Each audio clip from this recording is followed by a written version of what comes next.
ụmụ ibe ekene m ụnụ. Asị m ka mma bụrụ unu n'ukwu ka ndị Igbo. Asị m udo dịrị unu ụmụ ibe. Asị m ebe ọ bụla unu nọ, udo dịrị unu ndị Igbo, ndị ndozi ọdịnala Igbo.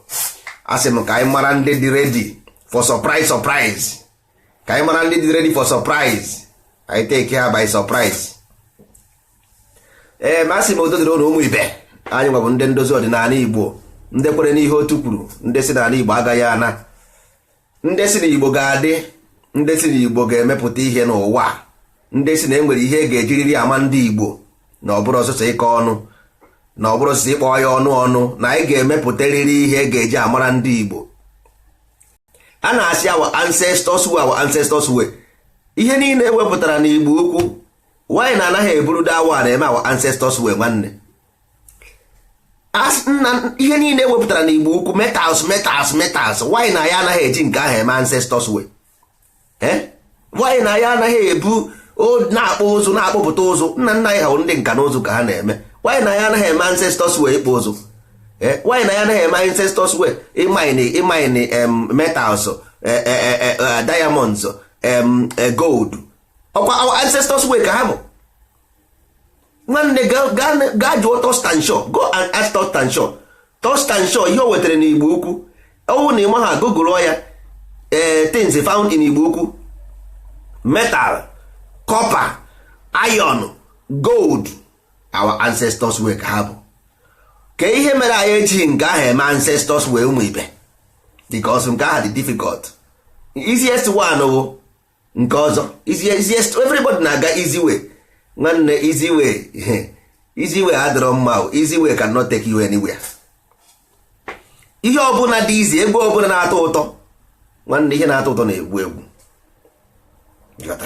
So ọ bụ ihe fịara ahụ, ihe siri ike. Nwanne mmadụ ka ekene m gị, kene mmụọ na-emere ụnụ ihe n'ụnụ nwa bụ ndị anyị ji eje mba, ndị ndozi ọdịnala. Ọwụ na anyị nwetaruo mmadụ onye anyị chọrọ, anyị ma ihe anyị nwere ike ime. A sị na ụka dị n'obi, uche wee akpa onye ọbụla ya nke ya. Ụwa ọpọpọ, ikpuchi anya gị, no more word for you. Ana m eti ihe a ka mkpu everyday, mana ndị be anyị, o nwere ndị ghọtara no, mana majority aghọtabeghị ya. Ị na-anụ maka ọnya, ọ bụ anya bụ ọnya. Anyị nwere ichi bụ one design. Ka ngwa ụnụ ihe, chere. Anyị ga-ekene godi eke, kene orie, kene afọ, kene nkwụ. Ụnụ amaghị ihe nji ekwu ihe a mgbe ọbụla, maka na ọ ya bụ ụzụ kpụrụ nwa. Ọ bụ ya bụ na ị na-eche uche, ọkwa eke na orie na afọ na nkwụ. Ịbụ mmadụ, ọkwa eke na orie na afọ na nkwụ. Maka ọ iweta ịnọ, iweta ịta, onye ga-asa. Ọkwa asa aha bụ ịnọ ahụ ị na-afụkwa. A na-ekwu asa, ọkwa ịnọ. Iwere ịtọ aha tinye na ịnọ, onye gị 10. Mana ọ bụrụ ndị na-agụ ọnụọgụ bụ ofu na ịbụọ na ịtọ na ịnọ. Mana ndị ọkpụ na ndị egene ma na-ewere ịnọ tinye ya ịtọ, onye gị 10. Mana ndị nkịta agaghị aghọta ihe m kwuru. Ọ ka bụrụ ilu. Ana m ekwu maka 645 mgbe ọbụla. 645 m na-ekwu okwu ya bụ na ka anyị ga-esi wepụ ndụ. Ọsọkwa gị bute picture Virgin Maria, ọsọ gị bute nke Kraịst. O nwere ndị ndozi ọdịnala adọrọ ka ya ama ma ndị mmadụ na-aghọtakwa ya. Anyị achọrọ ịma, because nwanne, etere ụgba etere ji, ọ bụ ebe ahụ ka ị ga-anọ. Ka Okeke jesiri amị ka ebe utie. Ọ ihe anyị na-ekwuru maka ya. Ọ bụrụ aba because ndị mmadụ na-echekwa ma o nwere onye ya na ibie na-enwe nsogbu maka ihe ọ na-worship ma ihe ọ na-efe. That's why the same way standard na ndị ụka ka standard na ndị na-ete isi anị, ka standard na ndị Judaism, ka standard na ndị na-eso ihe apịrị apị. Because it's your own personal problem. Anyị ma chọrọ ịma ihe anyị chọrọ bụ a society, word of living, simple as ABCD. Mmadụ anaghị aghọta ya. A society, word of living. Society abụrụ about ihe onye na-efe. Ọ bụ iwu ka a na-ekwu maka ya. Ịmana ndị be anyị amarọzi ihe wụ majik na dibịa na ihe ha chere ha niile wụ iwu. Ọ bụrụ iwu. Iwu dị iche. ihe ọzọ na Afrịka ka ị na-eme ije ifu ka ndị mmadụ na-enwe nsogbu maka religion. Ị gaa n'obodo ọzọ dịgasị iche iche ifu na religion enweghị ihe o nwere ime wit iwu ji obodo. Iwu ji obodo dị iche, mana ndị agha nwe iwu aha ha na-eyi uzu religion wee na-akọntrolu ndị mmadụ. But anyị nwere onwe we don't care, izi onye osimiri fụrụ okwu ya ka ọ na-eri. Anyị chọrọ anị ebe anyị ga-ebi nekwe anyị ka ngwa ụlọ mmanwa na onwe m personally, nke ana m ekwuru onwe m personally, ebelieve m na yesterday, ebelieve m na ancestors nwe ihe ọ ga-emere m, because onweghị onye na ebe a na-akpọ ancestor. There is nobody here. Onwere onye m fụrụ ebe a na-akpọ ancestor. Tell what am I talking about? Isi ọdịkwa m mma. Anyị kwesịrị ịdị happy na anyị nwere anya. Ị nwere anya so ị na-afụ ụzọ. Nna nwanne ka ịfụrụ ihe dị n'isi a, ihe dị gị n'isi a mbọs ime ihe sọsọ 1/4 ihe dị gị n'isi a, ị nwere ike iruo ha afọ eluigwe. Ị nwere ike iru afọ eluigwe ma ime ihe dị gị n'isi a. There are so many things. Nenanya can you an example, just one simple example. Enwere ebe a na-akpọ that is those African countries. Ị ga-afụ ndị nkịtị nọ n'ime ọhịa. Ndị nkịtị bi n'ime ọhịa o. Ha bi na their own area. Onwere onye na ihe nsogbu ebe a. They live there. Then go ha gara ebe aha rụọ ụlọ mkpọ aja biri. Because ha chọrọ ibi life like this. Ha chọrọ ka mmadụ nye ha nsogbu. They go there and live. So nwere onye na-disturb ha. Ihe na-achọ ịgwa ụnụ bụ na ọ ka onye si wee tọọ ụtọ ego ga-esi edinara n'ime ụlọ gị na ya palọ ebe ibi. Ọ bụ ngụnwa furniture the house. Ị rụrụ ụlọ, ọ bụ nwa rụrụ dị ụlọ. Akwa iyiri eyi n'ahụ, ọ bụ nga ifuru akwa ịla ikiri goro. Ka esi ka ọ ga-esizi eme oluzie mgbe a ga-ekwuzi a society. Anyị take here something personal. Ọ bụrụ something personal. Ọ bụrụ na mụnwa nwere atụmatụ, because wepụrụ ihe from religion. Ọ ihe a na-ebutere unu nsogbu. Wepụrụ ihe from religion. Ọ religion na-eme ndị mmadụ n'ụwa uche anaghị adị ha mma. Ọ bụrụ na mụnwa wetara atụmatụ, weta atụmatụ nke gị, how to build a society ka anyị na-ekwu, how to build a society. Ọ bụrụ na ị mara what to do, igwa nsida. O nwere onye si ga-eme na anything, onwere si ga-efe n'ihe ọbụla. Anyị ma ebe level of ndị na-efe ihe ofufe nọ. Anyị ma ebe ha nọ. So ihe a na-ekwu maka ya bụ ebe anyị ga-ebi wee mụọ ụmụazị. Ị ga-edenwu a curriculum for educational system. Ị ga-edenwu ya. Ị ga-edenwu educational curriculum system ga-eme ha ụmụaka gụsịa ya ha na-arụ kọmputa. Ị ga-edenwu ya. Ụnụ amakwana ihe ichere ihe a bụ ihe egwuregwu. A na-ekwu about a whole race. Ndị mmadụ chebe ọ bụ ịpụta ị na nekwenụ m anya. A na-ekwu ezigbo okwu ndị a na-akọ nọnsensị. Ị ga-edenwu curriculum mmadụ ga-eji arụ moto. Ị ga-edenwu curriculum mmadụ ga-eji arụ machine. You are playing with people's life. You dey play with millions of people's life. A na-ekwu ka something ga-esi adị mma. Ndị mmadụ chekwa ma ọ bụ anya egbu ka anya atọ ji. Who cares? Onye chọrọ ịma. Who cares? Onye chọrọ I don't care. Ihe onye chọrọ ime if you want to do anything you do. Onye Igbo ọbụla ma ihe, house is open for everybody. But at the same time, house is closed for everybody. Ọ bụrụ na ị nwere atụmatụ iji chọrọ imere ndị Igbo, ị bịa ka ime something. Mana ọkwa na ịbịa na-akọ nọnsensị ịkọrọgbaga bụ ịkọrọgbada agbada iruo m nso oge were aka pịa n'anya gị ozugbo ntị ya agụrụ m ya agụrụ. So ụmụ ibe anyị abịara ebe ime competition, anyị abịara ebe ife Chukwu, anyị abịara ebe ife ekwensu, anyị abịara ebe ife ancestor. Ihe anyị bịara ebe a bụ to lay a foundation. Ọgwụ ha onye ọbụla ọkwuo na ọ mara ekwu anyị ejegoro anị a na-ere anị ere. Onye ọbụ ngwugwu na inwe religious mentality, you go and worship, nobody cares of who you worship. Na-ekwena ntị o. Inwe religious mentality, ị na-achọ onye ị na-efe, nna nwanne gafee mmadụ. You gaghị eme people force to follow you. I can never force anybody to follow me. M convince nwe ndị mmadụ na I need a new city to go and build. Ha soro m, ọ bụrụ na ha chọrọ ndị birds of the same feather flies together. U chọrọ ihe ọma, follow me and get ihe ọma. O nwere onye sị gị kwụsị ihe ị na-eme. O nwere onye sị gị kwụsị. E nwere onye sị gị kwụsị. Nobody is telling you to stop. O nwere onye sị gị kwụsị anything. So ndị mmadụ adịghị na-aghọta here because ndị mmadụ nwere ike ịkọrọ nonsense na-aga because nke ha na-akpọ ha ndị na-achọrọ ihe ọma adịkwa n'ụwa. Ụnụ amarọ. ọ dị unu surprise nna enwere something nna anaghị aghọta n'ụwa. Negodi na anya ebe niile nọ n'ụwa, kedu ihe bụrụ ndị ojii bụ ndị eji ama akaja? Chekwa na ihe echeo, kedu ihe mere na enweghị one single obodo ndị ojii na-emewe ọfụma? Chekwa na ihe eche, ihe a bụ ihe kwesịrị nọ na bed gị chee ya. O nwere onye bụrụ anya ọnụ. Ọ bụrụ about unity, there is nothing like unity in the West. Neighbor m ha mara onwe ha, neighbor m my neighbor ha mara onwe ha. Onwebe mbọsị m fụrụ ha nọ na-aṅụ mmanya na-akparị nkata. I never see them.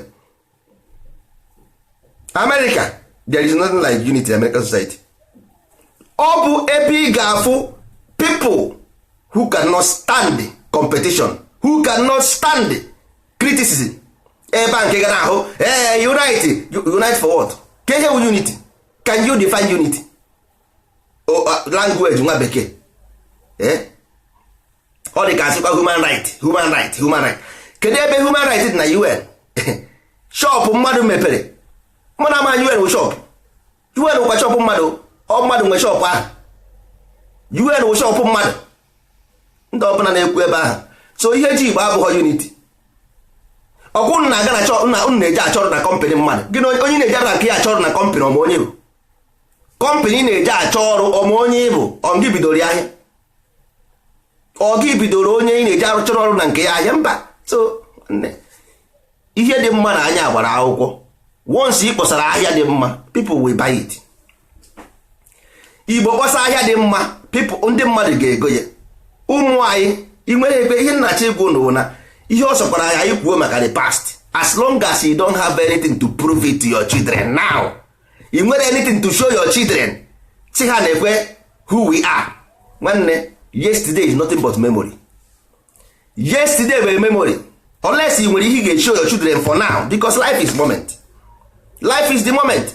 Ọ bụrụ na ya enwere ihe anyị nwere ike isho onwe ụmụ anyị to prove our own existence, nwanne nwere ihe na-akọ nwere isi. Ị ga-anọ ebe ụmụ gị because life is human instinct, is animal instinct. You got to go.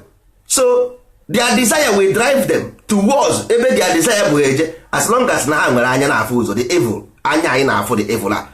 As long as there is, ọ bụrụ everybody can their mind develop enough to know all these things. Mana normal human being will follow their desire. That means nature does not pardon anybody.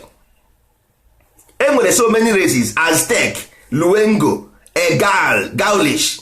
There are many. How disappear go? Nothing stays stable. When you hear stable, everything will pendulum. Swing high, swing low. That is life for you. Life will swing high, swing low. That is life. So when you maintain Igbo, you have to rewind. You have to make rewind. Create a new Igbo. Oh, what do you base na my ancestors, ị ga na ebe a na-anya gị otu a ụmụ na village anyị ndị mmadụ na-asụ English. Mana people never, you will criticize them, but you never one day think kedu ihe lead to this thing. Ndị mmadụ na-asụ oyibo na village, but ndị be anyị ajụbeghị onwe ha what led to this thing. You will criticize them and stay and talk nonsense. Yes, but jugodo onwe gị kedu ihe anyị ji wee ruo ebe a.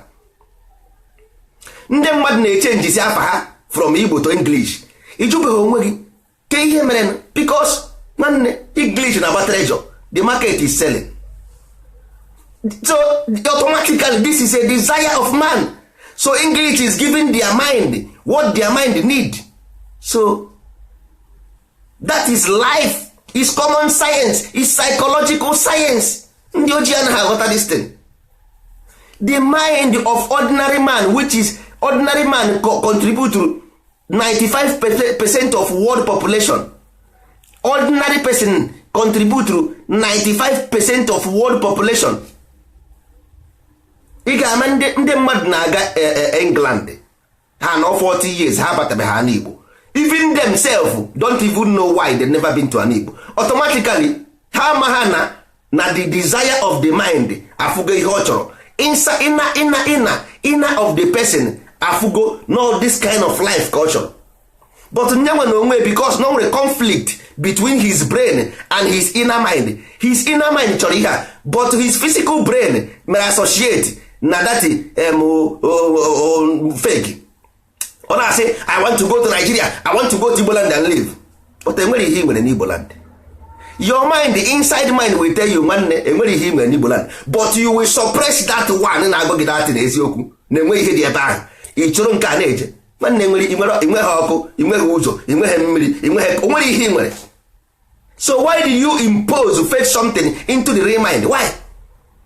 Your real self inside you na-agwa gị the truth nwanne, you don't have nothing and you don't even know what to do. But your ego outside self na your brain na-asịrị gị asị na nwanne forget ye, we must not must ọ bụrụ must, because the inner mind ma ihe ọ na-eme, mara ebe ọ na-eje, mara ihe ọ chọrọ. Anybody nọ n'ụwa chọrọ ihe ọma, want a decent society, but ọ bụrụ na anyị nwere ike ibuild nwunye, anyị nwere i blame anybody, and even our children leave us, ha ga-eme anyị abandon and we cannot blame them. Anyị agaghị blame, they will abandon us and anyị agaghị blame ha, because ụna ga-asị na agwa ha ụna agba, because ihe ha na-emeghị iji reject the good news all fake, because inside your mind you know the truth, you know the truth, but in your brain you want to it's my ancestors way. What happened to your way? What happened to your own way, your ancestors way? Can you hear me? Your way, your ancestors created a life, why can't you create one? Can you hear me? When you create one, so Mama say I create one, I create my life, the life is for me, not my ancestor or Mama with the life. So why should I? So you might hear the Mama, because you instead of you to give chance to those you never accuse, you have my ancestors way, you have my ancestors way. Next 500 years you become ancestor. So what of nkahi na ozi ancestor nko? In 500 years anyị nwere onwe anyị ga-abụ ancestor. What of ndị ahụ anyị na-akpọzi ancestors na ka ebe ha ga-anọzikwa, ka ebe ha ga-agụnyezi ha? Ụmụ ibe, ihe a bụkwa English language. The problem bụ na we don't understand English language, that is it. Nsogbu anyị nwere bụ na ya anaghị anụ oyibo. That is the problem. Anyị anaghị anụ oyibo. Ọ bụrụ na anyị na-anụ oyibo, anyị mana those who live before you, that is ancestor ọgwụna. Anaghị ekwu structure. Ancestors have no structure. Ancestors pụtara those who live before you. Ọ ihe a na-akpọ ancestor. Ndị mmadụ chema ancestor bụ culture, no always society. Automatically once you say ancestor, automatically play. Ndị a na-ezu ochi, ọkwa ndị gọvanọ anọchi ebe ha na-atụmụrụ ha bụ ancestor. Ọkwa ya? Ọkwa ndị gọvanọ a na-abụ ancestor echi. Ma ndị senator, ọkwa senator akwa ha bụ ancestor. Ọkwa ha nwa enwere ndị ọzọ. So unu na-akụwa na-enweghị ndị ancestor bụ ndị nkịtị. Ọkwa ndị what of ndị senator akwa nnọkwa ndị gọvanọ a ga-abụ na ancestor echi na. So mmadụ ga-apụtasị ọ na-emezi ihe adịghị mgbe isi ya emezi na ọsị ma ancestors were my ancestors were gị bụ ndị na-eje na Abuja na-agba plane na-agba nnukwu moto. Ọkwa ya? Ọkwa ndị pastọ anụ nwa ga-akwụkwa ancestor, pastors a na-egwu ndị mmadụ wayo. Ọkwa ga-akwụkwa na ancestor echi na ụmụ ibe. Ọ ka mma ka anyị jiri ire anyị gụọ eze anyị ọnụ, ka anyị jiri na ire anyị gụọ eze anyị ọnụ. Ihe na-emebi n'ahịa anyị. Ụmụ anyị mụrụ amụ we reject us and we don't, anyị agaghị blame ha. Nna agwa unu nke bụ eziokwu, we cannot blame them because mind itself is a moving train. Mind na onwe ya ọ a moving train ka ọ bụ. Inwe anwa afọ ọkụọ mind ọ bụ ọkwanyere gị moto enwuo ọ hapụ gị chewa. Spirit nwere time, spirit will give you every opportunity, and if you fail the opportunity ọkwanyere gị moto because only through your body. Ka ihe o ji your body eme, your body is tying the spirit down, and then nwere ike ọrụzie mmụọ togoro eto ibezie ka i were arụ gị butuo ya back to animal. Iwerezie your body butuo ya back to atụrụ ma ewu.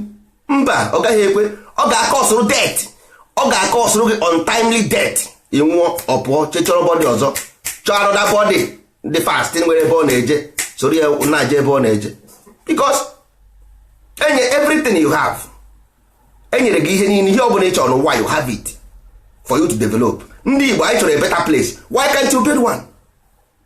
Kee maka ihe ọ bụ, can't we differentiate between reality and illusion? Ọ na anyị nwere ike ime nwunye, anyị nwere ike renew our society. First of all, before ị na-ebido anything n'ụwa ị ga-aghọtagodi the basis of a structure. ị mara ihe wụ iwu, ị mara ihe wụ law, ị mara ihe wụ government. People created them.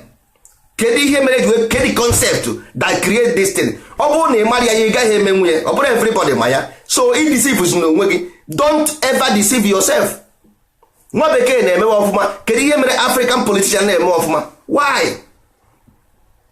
Everybody want to be governed. Everybody want to govern. Somebody created this system, institution. Nwa bekee bịara na 1900 create warrant chiefs. In 2017 ị nwere ike imenwu the same thing. Ị na-akụ nwa bekee ọnụ, but ị nwere ike imenwu, ị nwere ike ịkọpinwu something o mere 1800 na your land. O create warrant chiefs. The same warrant chiefs nke ị na-asa abụ today. Unu enweghị ike iji aka unu build a society, the world of living. If onye ọbụla blame kwere bịa blame because all blame a na-enye anyị comfort. This blame na-enye anyị comfort. Ikwu datin bịa ebe nọ. Okwewere isi njaghị isi okweghị m agba m ụkwụ na amụ. Because all this comfort, all this blame, accept the defeat. May accept na ọ bụ ngụnwa bụ the God of the earth. Ọ bụ ngụnwa bụ the man of yourself. Then you begin to think, how do you solve this problem? All your problem, this problem is yours.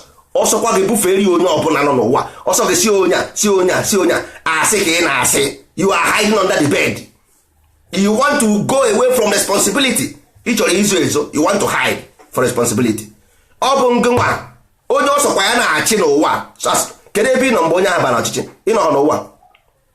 Kedu ebe ị nọ? Where are you? Ke ihe butere gị n'ọdụdị omume? Kedu ihe tinyere anyị na this problem? Achọrọ m ịma, how do we got into this mess? How do we got into this mess? Aba Chukwu na-ekwensu.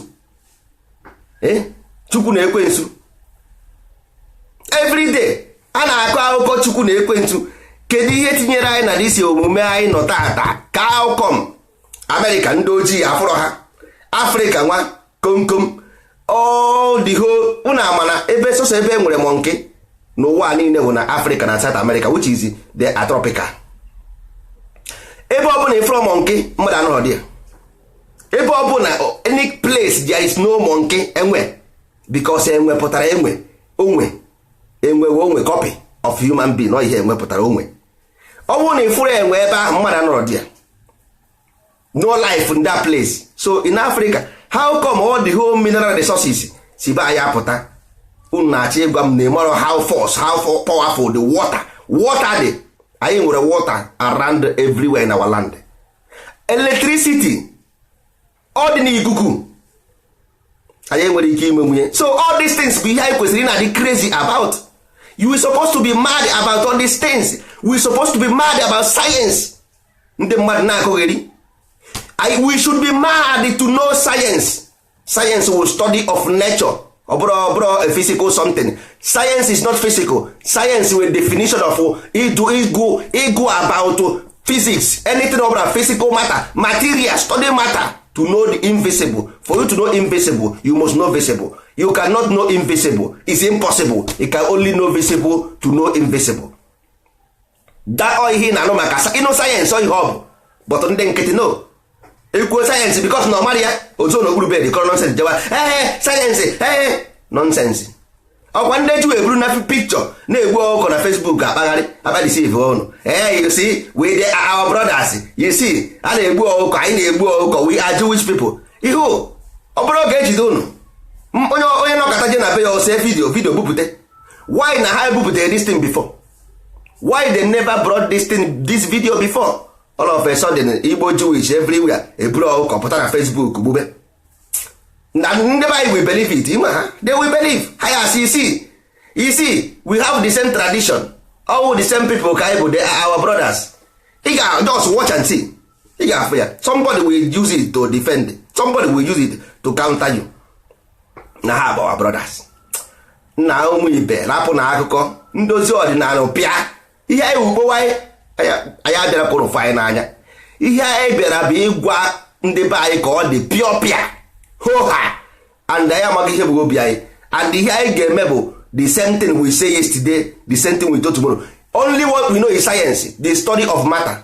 Ihe anyị ma and anyị ga-enwekwa n'ebe anyị ga-ebi n'ala Igbo, anyị ga-ebiri onwe anyị achọrọ something na Lagos enwere ebe a na-akpọ Banana Republic, nwanne ị gaa dị Banana Island, ị gaa dị iji invitation ụdị ụra ha ga-ama gị na geeti ahụ ụdị ụra a ga-ama gị na dị geeti.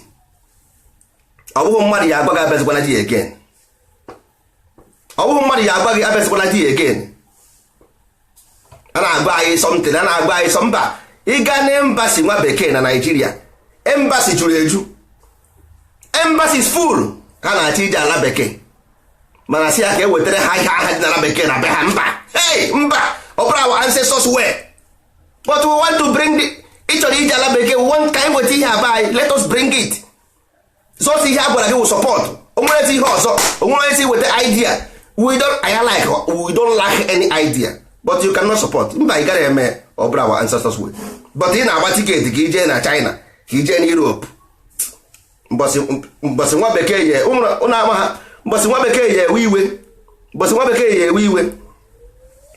Anyị niile kpere na ekpere ka ndị dị ndụ, maka o nwere ike akpara ha ma aka gwọ ha ma ịba bifo mara ihe na-eme na obituari achọwa ya, ịghọtara. So ọ ka mma ka anyị jide n'oge, maka ụmụaka ofu mbọsị ara na-aghọ nda, ụmụaka na-aghọ ara mbọsị onye ejughị isi, ịmara enweghị ihe anyị ji, onweghị ihe anyị ji. That's why nwa bekee ji wee were egbe ndị almost nwa bekee countries ha niile na-arụ ngwa ọgụ. The smallest nwa bekee country na-arụ ngwa ọgụ, the smallest one. Kedu African country na-arụ ngwa ọgụ? Kedu African country na-arụ ngwa ọgụ? One single one, a whole continent. Sọnsọ na South Africa ndị ọcha nwere company, sọnsọ na South Africa ndị ọcha nwere company. Nna agwụ na ndị ojii n'idiri ijide ụra, nke ọ bụ na ị wetara okweghụrụ otu afada si apịa ha ụtarị ahụ, nke ọ bụ na ị wetara ọtọ ọnụọ ịmụa ya pịa, nke ọ bụ na ọtọ ọnụrụ ịmụa ya pịa, ama m ka ihe ọ ga-apụ ha n'anya. How can you live in this world of information of new age? Ị ga na complain. Kedu ihe nna ya amaghazi m, kedu ihe tinyere anyị n'ụdị omume a? Kedu ihe tinyere anyị n'ụdị ngwọrọ a? Kedu ihe tinyere na ngwọrọ a? Achọ amarọ m. Anya na-echedikwa echiche maka ụmụazị anyị amụ biko. Anya na-echedikwa echiche. Ọsị ya chi ya asịghị ya, agwa asịghị ya, ọụka asị ya, ọụka. And then so what? Onye chọrọ ịma ihe a kedu nwoke ihe adịrị to Igbo society development? Kedu ihe ọ adịrị? Ihe nwere ihe ọ adịrị to development. So nwere ihe ọ adịrị, then why do you come? Ka ihe na-ekwuru maka ya. Ndị na-eje ụka since nji wepụta ụwa ha na-eje ụka, kedu ihe ha contribute to society? Nothing. So the same thing ka ị na-ekwu na ọnwụ na ụka enwere ihe o mere since anyị ji wepụta, kedu ihe ị chere ihe a ga-emere gị? Enwere ihe ọ ga-eme na enwere ihe ọ ga-eme ya, just satisfy your emotion ọ bụ na. So after that imesikwa idebe bịa ka anyị kpaa nkata, imesia that nonsense you come we discuss about something else, because ị ga-akwụ ụgwọ ọkụ, ị ga-akwụ ụgwọ mmiri, ị ga-akwụ ụgwọ ihe niile, ị ga-eri nri, ị ga-eji ego wee goro nri abụrọ free, nri a na-ego ya ego, ụgwọ ọkụ a na-akwụ ya akwụ, ụgwọ mmiri a na-akwụ ya akwụ. So after ka ị mesikwara these things you have to come for this. So ndị ndozi ọdịnala, our focus should how do you produce commerce to an Igbo? That is the most important thing.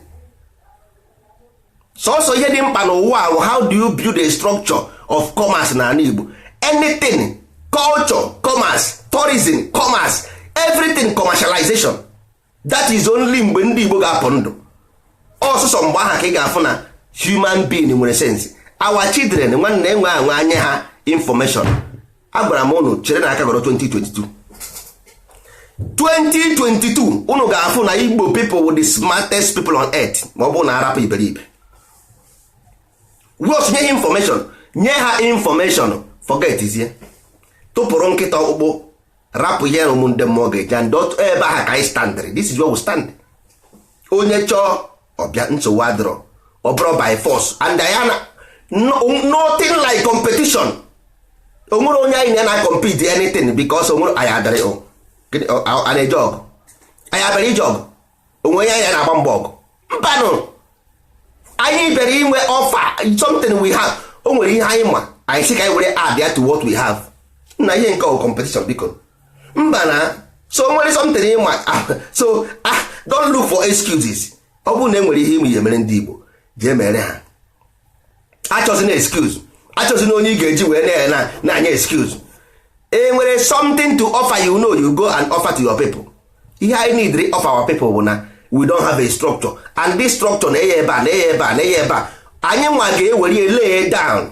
Ọnwụ na nsọ ndị kwere n'ihe otu kwuru anyị anọdịdị n'ọrụ onwe anyị na-aga oji anyị aga-abịa dọkpụrụ ga-adọ ọngụ nwa ya abịa jebacha ọrụ. You will come there to look for work. After ka ị mesịrị ihe niile ị na-eme ị bịa na Royal Garden ndị ọdịnala bịa chọrọ ọrụ, because factory will be there. A ga-enwe factory ebe ahụ, ị bịa dị chọọ ọrụ, anyị rụsi ọrụ ị na-atakwa ahụfụ biri na geto. Ị bịa rụsi ọrụ ebe a gwara gị sị gị pụọ ndị isi mba ije dị rụsi ọrụ nakwa na geto je biri. Ọ bụ ibere ihe ndị sentịrị ndị ụka na-eme.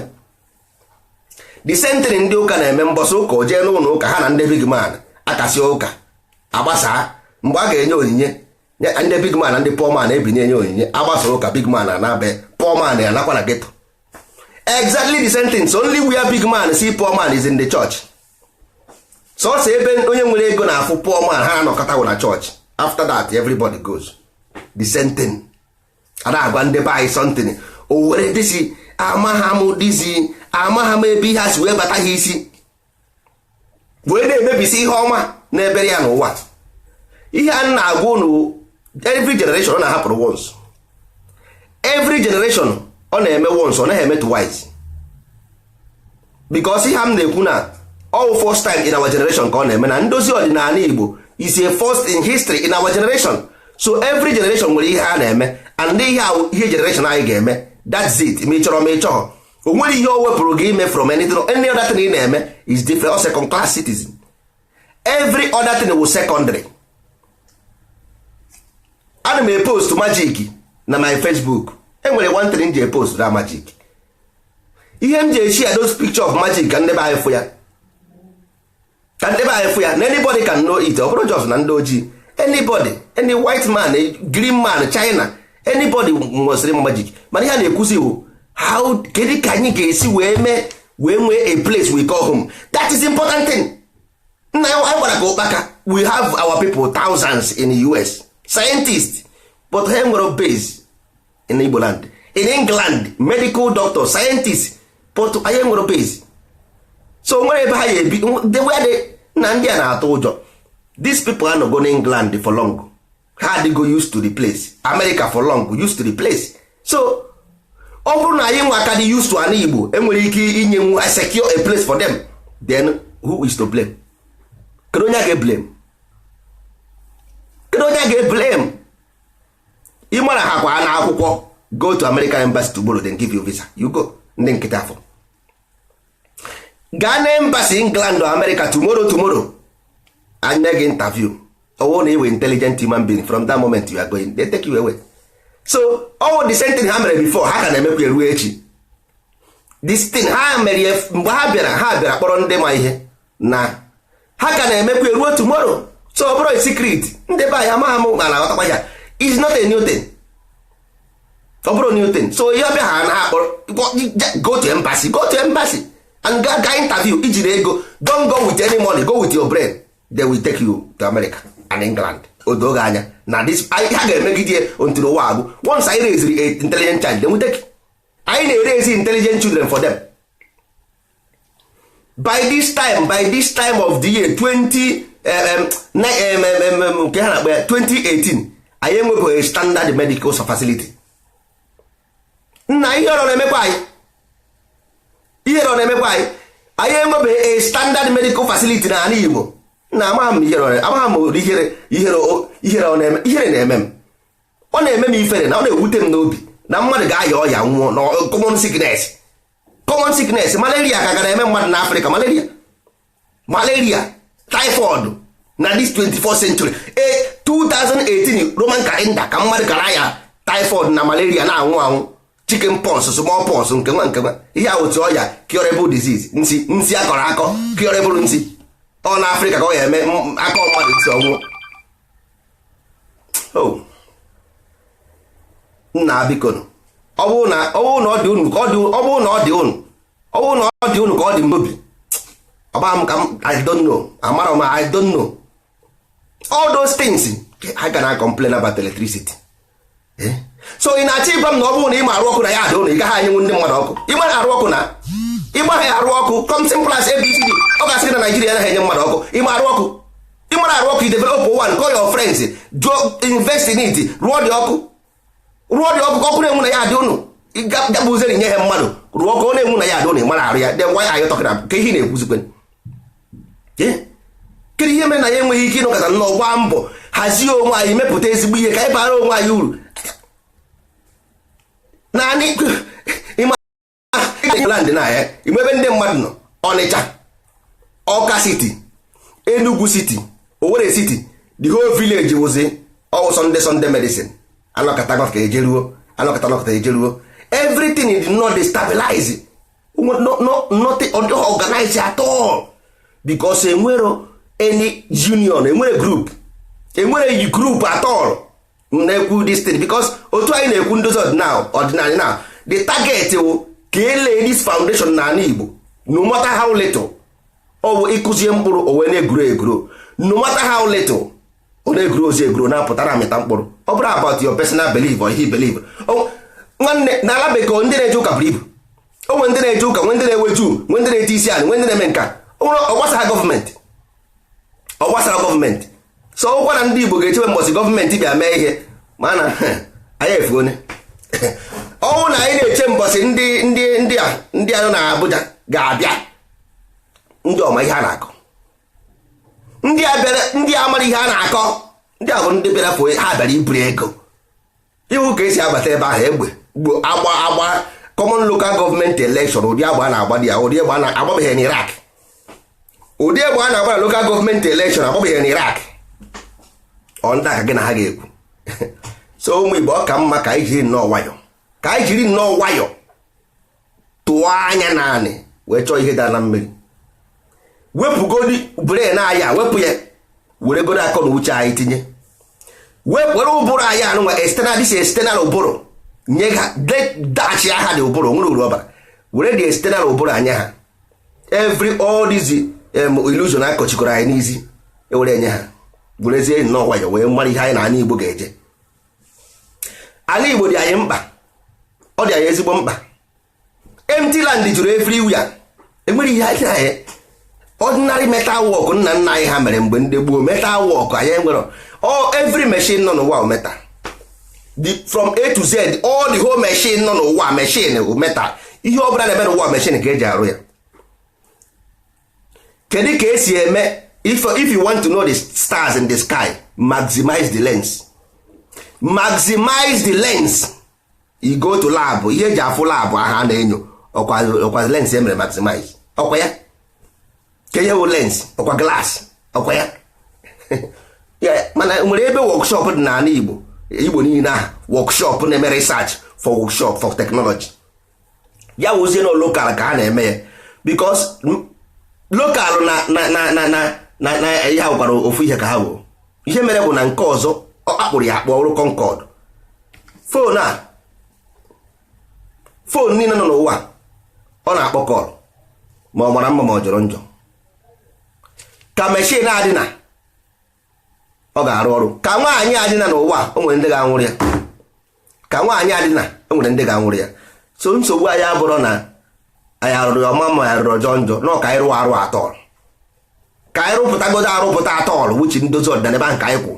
Onye ọbụla ma ihe ọ ga-arụ ma ị na-awa ọjị ma ị na-ata ihe a ma ị na-ebu ọkụkọ ma ị na-ebu egwu adọnke ya nke a bụ your own problem. Ị ma arụ ihe a na-arụ o nwere ihe ịma eme n'ụwa bịa we take you. So ka ndị mmadụ na-aghọta ihe a na-akọ ọ bụrụ somebody gwa gị nonsense iburu na-akpagharị ime ihe gị na ị na-eme na ndị Igbo si onye na chi ihe we don't care about ihe na worship. Onye na chi ihe nwere ihe anyị ji chi ga-eme. Ị nwere ihe ịdị mma ya bịa, anyị chọrọ ka anyị nwee a workshop n'Igbo land place e ga-eme a na-eme ewere mmiri agbanye na nnu, ewere nnu eti na akanwụ, ewere akanwụ eti na nka, amara ihe ọ ga-enye anyị amara ihe ọ ga-enye anyị na-emix gasị ụmụ ihe were the whole hab na-emix were metal ka nna anyị ha mere this thing 4,000 5,000 years ago. Anyị nwere ndị na-akpụ ụzụ na Baịbụl ụzụ nke ụzụ ayọrọ nke atụtara atụta o nwere onye n'ime ha ma the stone the stone eji ewepụta metal. Mmadụ one n'ime anyị ma ya?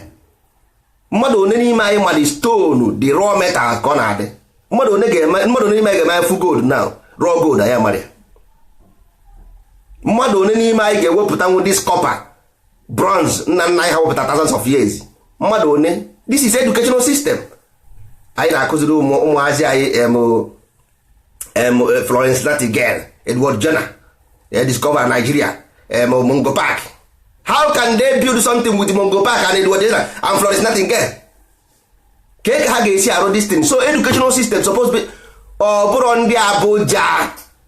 Ọ bụrụ na anyị nwere skuul na ala Igbo na-akụzi this thing, onwere onye ga-abịa mechie the school.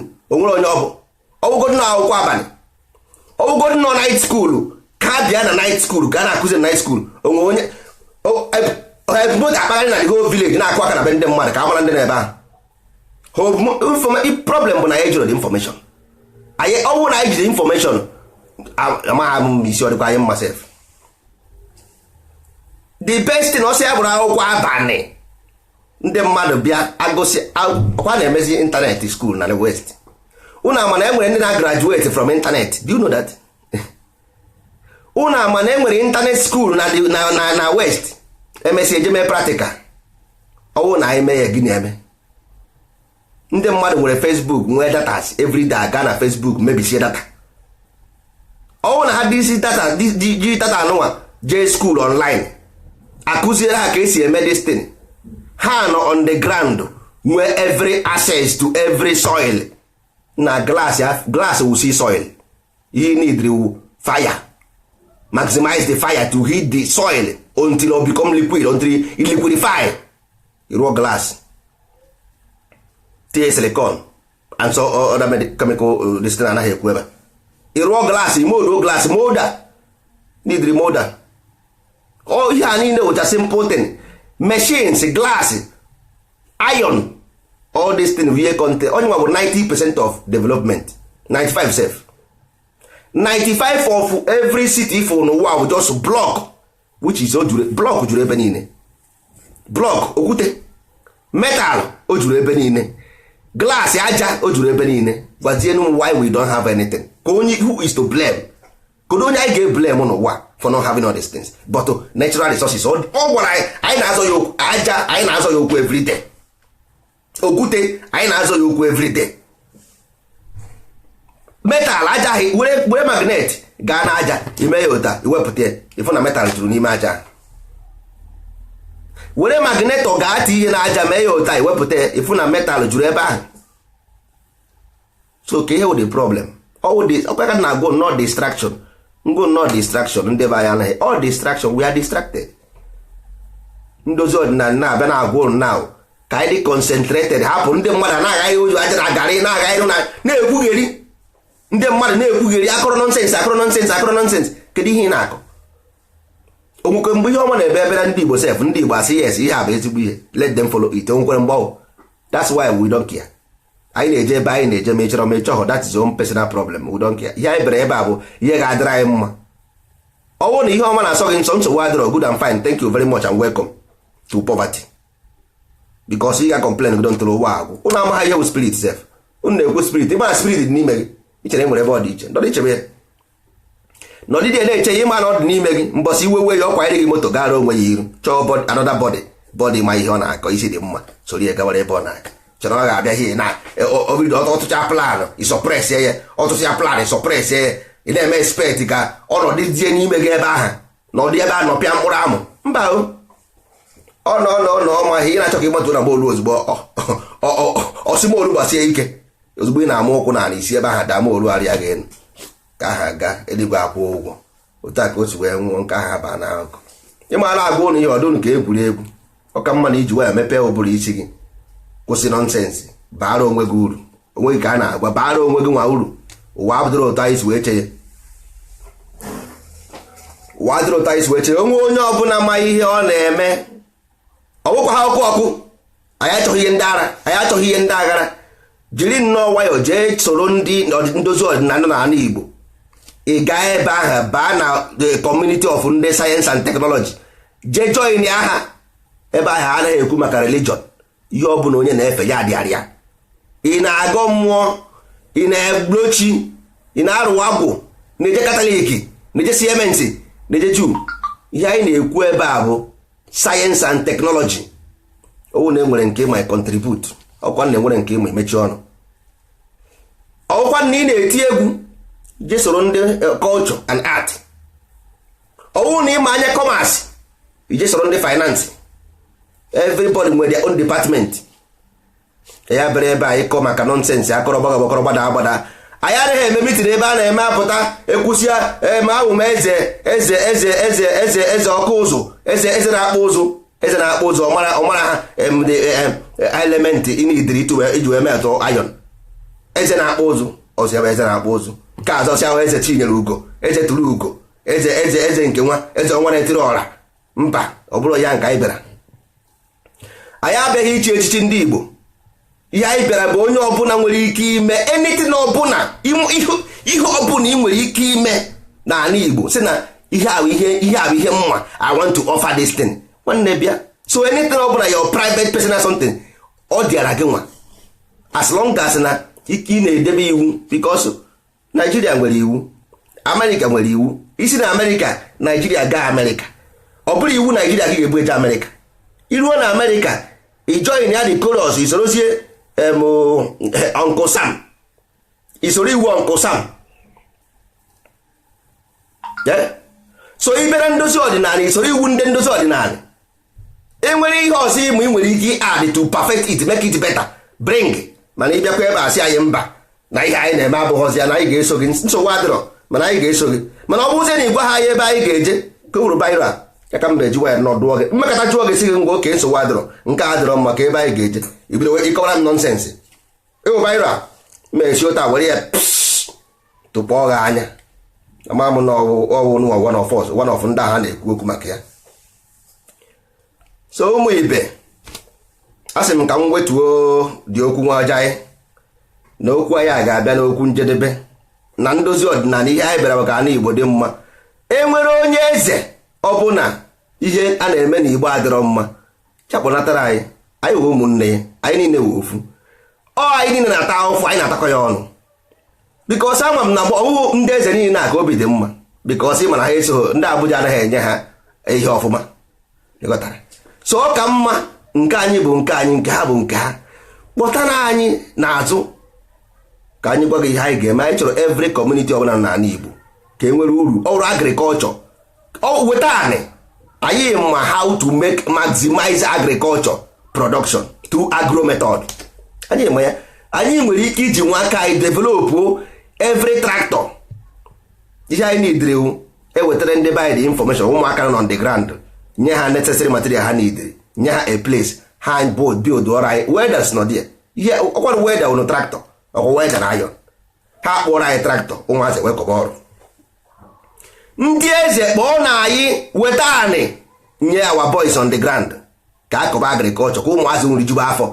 Ọkwụ ụnụ maka ụnụ na-enye ha ndị aga ogo ha, ụnụ maka a ga-abịa zuru n'ochi, ha ga-atọrọ ụnụ, tọrọ ụmụ ụnụ, nye ha nri juo afọ. I change the mind of the people. Echebe ezigbo uche meme ka mmadụ.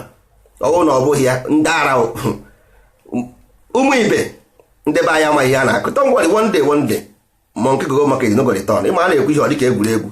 Ọwụ na ezo ụmụazị azụ, ha na-aghọkwa ara. Ọkwa mma na ana m ama ọkwa mmiri maka ozuzo. Ndị eze ndị nwere ego bakwara ndị be ụlọ uru. Ụmụazị ha na-amụpụta enweghị uru ha bara. Ma na-ekwu ya otu ọ dịka egwuregwu. Onwekwe ka mmadụ ga-esi apụta ụwa ọfụ unu na-eburu nnukwute moto na-aga nwa ịnwọ ọ na-ere pure water, isi obi ga-adị ya mma. Ọkwa asị, ọkwa option ka anyị na-eweta, solution ka anyị na-eweta. Mara ihe ọbụla unu ga-eme, anyị nwere onwe anyị plan dị adị makwuo over, plan dị adị ma over. So ihe ọbụla unu ga-eme, your own side contribution, ihe ọbụla ime nwere ike ime ka ndozi ọdịnala kwado n'ala Igbo. Anyị ga-enye unu the perfect structure. America agaghị eru ya half. The structure anyị ga-enye ndị Igbo, America agaghị afụ ya anya, England Europe agaghị afụ ya anya, because bụ Europe astrology nna nna anyị ha create ka ha ji akpa nka n'ezi oyibo. astrology nna nna anyị ha create ka ajaba nganga n'ezu oyibo. Aga m egosi unu klọkụ ihe na-akpọ klọkụ. Mgbe nna nna anyị ha ma na anyanwụ na wọkụ the same time n'ọba anya bụ anyanwụ, nwa bekee apụtara na cave. Mgbe nna nna anyị ha create klọkụ ris klọkụ eji na-eme kpamkpamkpam wute anya, nwa bekee apụtara na cave. Ndị apụtazie echi na-asị nwa anyanwụ anya gị were tedị onye ka eji akpọ ya anyanwụ. Anya gị were sun ebe a nke si wee create the clock ị na-afụ na-akụ akụ all through your eyes. The moon will through your eyes, moon cycle, sun cycle, moon cycle, everything is here, all of them. Maka na anya ka iji afụ ya, ọkwa anya ka iji afụ ya, igbuchi anya ka na-afụ anyanwụ, ị ka na-afụ ọnwa, onwe ihe na-afụ. Ụnụ ama ha n'anya bụ ihe ha na-ekwu. Anya bụ ihe ha na-ekwu. Kedu onye nwe dị anya? Ọ mmọnwụ na ikpuru mmọnwụ ị na-afụ everybody nọ na, mana ndị agha na-enene mmọnwụ na-afụ onye kpuru mmọnwụ. Nne onye ọkwa aka na-ekpu mmụọ mmọnwụ bụ mmụọ m ka na ya bụ ezigbo afa ya. Onye mere a na-eji use different masks because of your character. Ị na-play movie. Every person in the movie is a masquerade. Each and every one of them. Anyị ma the structure. Anyị nyecha ndị be anyị series. The series anyị ga-enye ndị be anyị, the first series ndị ọzọ anyị ga-ewepụta, ọ ga-aka Mike ori ihe dị mma na Zebụda ya ụtọ. Ọ ga-atọkarị Mike ori ihe dị mma with Zebụda ya put together ụtọ. The first series a ga-enye ndị be anyị. Unu ga-akwụsị watch this Hollywood and American nonsense. Anyị ga-ewepụtara ndị be anyị series na-atọ ụtọ. Series ọ ga-eme ọ na-awọchị wute nwunye ya ha na-enwe even iwe na-ewe sef o jee ahịa ọrịa ha ahịa ọ na-agba na ya dị ka o jee wọchị ya series. O ruo na ya dị o chefuo na ọrịa ha ahịa taa sef ọ na-awọchị series o chefuo na ọgba ha aka ahịa taa. Ọ ihe na-eme anyị mgbe ahụ anyị na-awọchị Zebụda ya na Mike ori ihe dị mma. Anyị na-agba na ya dị Mike ori ihe dị mma. Time 7 na-akụ ha na onye ọbụla na-agba. Ndị bridge ụwa anaghị ihe o jiburu nwoke. Ọ ihe anyị nidikwere bring back again, create a society a na-egwukwa egwu ọnwa. Rapụrụ ihe ndị a na-akọ ga-eri nwanne. Anyị ga-eme na nwa ihe ọjọọ. Anyị nwe wetara ihe ọjọọ, anyị ga-emenakwa ya. We created ihe ọjọọ because ọ dịrọ. Life is pendulum. Oh, swing high, swing low. We create it and we will. Anyị ga-emena ya. Anyị wetara ihe ọjọọ, anyị ga-emena ya. Mana ndị be anyị agaghị ekwe jụọ ha a na-agụ agụ. Ndị be anyị na-agụ agụ. We created ihe ọjọọ nwanne. Mgbe mpere mpe ụzọ niile na-eghe oghe na my area. Onweghị ụzọ na-eme mmechi. All the mind created ihe ọjọọ because the mind begin to create. Ọ pụtazi ọsị ya nwa ya echekwa n'ebe erikwe n'ebe. Mmadụ one ka emere datị, mmadụ one nwụrụ na village na asị ebe ahụ gburu ya. Emekweghị o, mana ọ erikwe n'ebe ọ na-ekwekwenye n'aka, esokwenye ya n'azụ, esokwenye ya aga, emekwenye nka. That thing poison our mind. O tiri mma ka ọ tụọ everybody gasa. Nwanne mpụ unu gịnị ya toro since ụwa gị ji wee mara ya. Ọ sị ga-erikwere ndị be ha. Ị na-ajụzi mmụnụ why? Mana ndị be anyị agaghị ajụ mma ha why m ga-eji ghara iri nri ebe ọsọ na-akọ ntị ọkọwuo ne gị. Ndị niile na mbi na village dị ọha niile ọnwụchago onwego onye akọwuru mba bọtụ ihe ụka anyị si wee divide our place, destroy by ourselves. Ọ ga-asị gị na ọ bụ nwa bekee nọ na England. Nwa bekee nọ na England si ga-erikwene nri na nke nwanne mpụ unu gị na ya toro. Ọ ya si ga-erikwene nri na nke nwanne m unu. Ọ ya si ga-egwekwa na nwanne mpụ unu n'aka na ọ na-akọ ntị na ọ na-ebu n'aka ivin mgbe ọ bụla ịfụrụ ya mbọ ya ruru eru na ihe dị n'ime mbọ ya ọsụsọ ntị dị ebe ahụ ikwe ha anya n'aka ozugbo aka ga-azaba azaba. Ọ sị gị na onye nke ahụ dibịa, onye nke ahụ nka, onye nke ahụ nka. Destiny jidere our mind destroy ya. Ebe a nka ala Igbo si wee kụsa. Onye akụsara ala Igbo because without odozi egwu ọnwa onyanwa bụ the Disney Channel anyị nwere. Anyị nwere Disney Channel again na ọnwụ na Disney eme n'otu a anyị adịghị capable of creating production Disney Channel were sie data ifo aha tinye na TV but no anyị emenwurie. Kedu onye jikwana anyị na dawan, kedu onye ji anyị na ya etikwane dizi ifo na TV ka ụmụazị na-awọchi ya awọchi ebe ọ bụ na anyị nwezi ike igwu egwu ọnwa ka anyị tizie na TV. Kedu onye jikwana anyị, ka onye stop kwara anyị from there? Gọọmenti mana ha gọọmenti si anyị mewe Hollywood movie everyday a na-agwọ ọgwụ apụta akọ mmadụ ya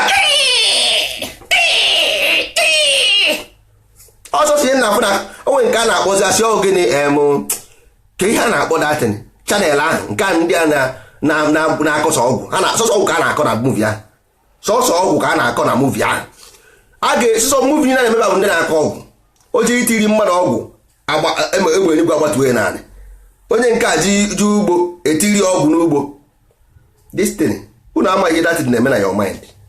This thing create fear inside your mind. O de film na watch that film. That movie ahụ adịrọ mma. Ọsọkwa ya hụrụ na onye ahụ jere itinye ọgwụ ahụ egbe eluigwe agbatuo ya. O put go something inside your mind that na somebody jere itinye ọgwụ, that means ọgwụ ahụ dị n'eziokwu. Ịhụ ya? So ọ na ịma na moto taya moto ga adịghị mma ihe bụ dị moto mba. Mana ọ bụrụ na ịba na dị moto ịma na taya moto adịghị mma ịchọ dị mma ị na-aga ebe ị na-aga enweghị ụjọ adịghị.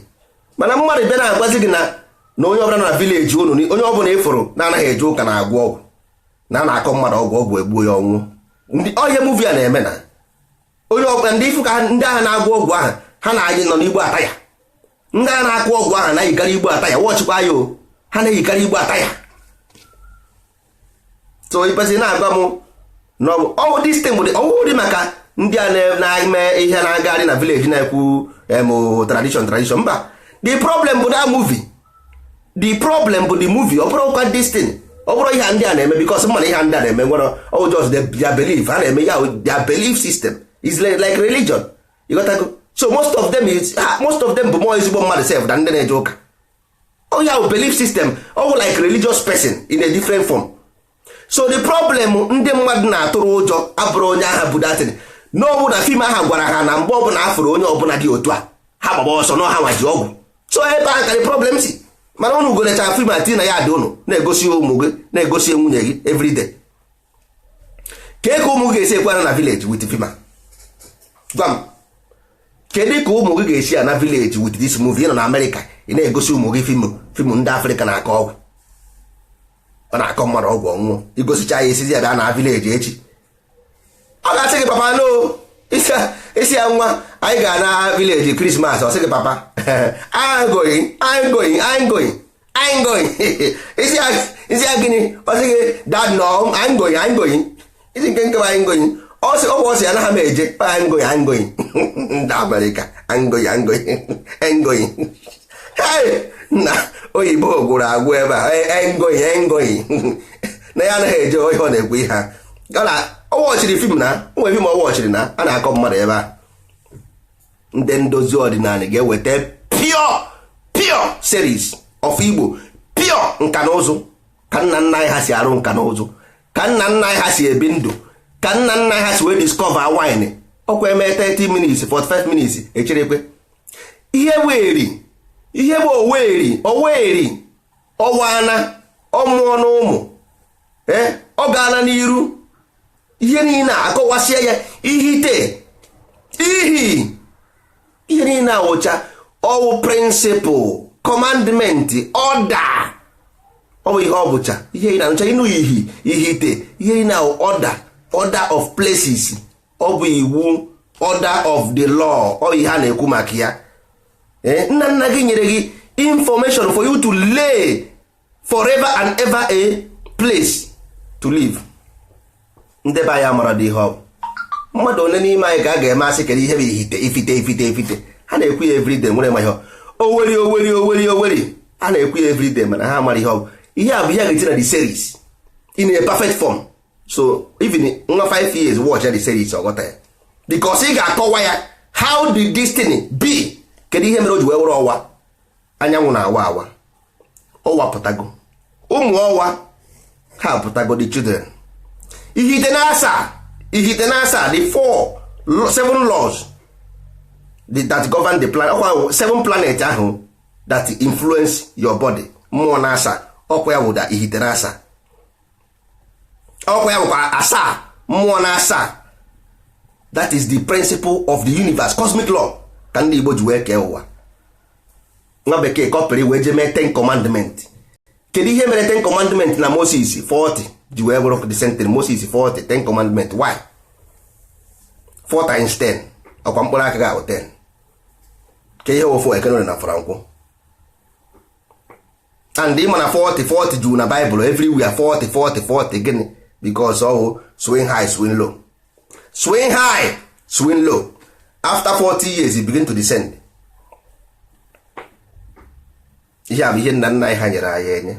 42 law of Ma'at 6 times 7 onye gị 42. 32 eze okenye, 20 eze ụmụazị, 14 ọnwa, 7 mmụọ. Ihe na-agwụ bụ iwu Igbo. Ihe bụ iwu Igbo ka na-agwụ na ihe ahụ. Iwu Igbo ka na-agwụ na distant. All the law, all this eze ahụ ifuru gwere ihe o mean structure. Ngwere na eze structure na-agwụ na eze a na-agwụ na structure. Ọ ya bụ eze. The parliament of firstly all 32 ka ha nọ. Then eze ndị a na-akpọ eze ala nwere 20. The parliament.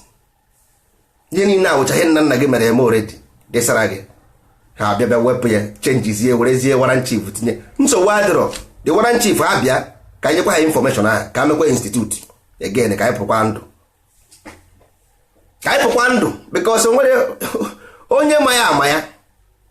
Ọ dị na gene anyị ka ọ dị n'ime ọbara. Ha nwere ike iwepụ ya napụ anyị ya bọtụ n'ime ọbara ka ọ dị. Anyị ga-eti ikwe ya ege, anyị ga-eti ikwe ya ọzọ. Elu na anị bụ ofu na anị Igbo mmadụ anaghị anwụ anwụ mgbe ndị ọnwụ na ụka abịarọ ndị Igbo anaghịkwa anwụ anwụ. Ọgwụ ụka wetara ọnwụ.